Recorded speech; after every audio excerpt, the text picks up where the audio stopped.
महिला बनणार आर्थिक भागीदार, कारण पाठीशी आहे मोदी सरकार. मी स्वतः गेल्या अनेक वर्षांपासून नोकरी करणाऱ्या महिलांच्या प्रश्नांवर सातत्याने आवाज उठवत आली आहे.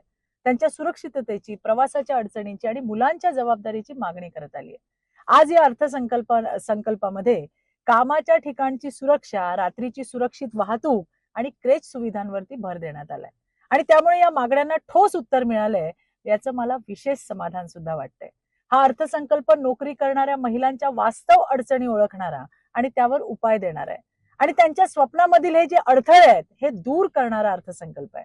त्याचबरोबर तिला भविष्यातील अर्थव्यवस्थेत सामावून घेता यावं यासाठी तरतूद देखील करणार आहे. डिजिटल स्किल्स आणि ग्रीन जॉबसाठी विशेष प्रशिक्षणाची तरतूद करण्यात आली आहे. आणि यामुळे टेक क्षेत्रातील स्त्री आणि पुरुष ही दरी कमी होणार आहे. फ्रीलान्सिंग आणि रिमोट वर्कच्या नव्या संधी उपलब्ध होतील आणि महिला केवळ कर्मचारी न राहता नाविन्यपूर्ण संशोधन आणि नव्या कल्पनांचा भाग बनतील. हा अर्थसंकल्प महिलांना आज सुरक्षित करतो आणि उद्याच्या अर्थव्यवस्थेसाठी सक्षम सुद्धा बनवतो. धन्यवाद. जय हिंद, जय महाराष्ट्र.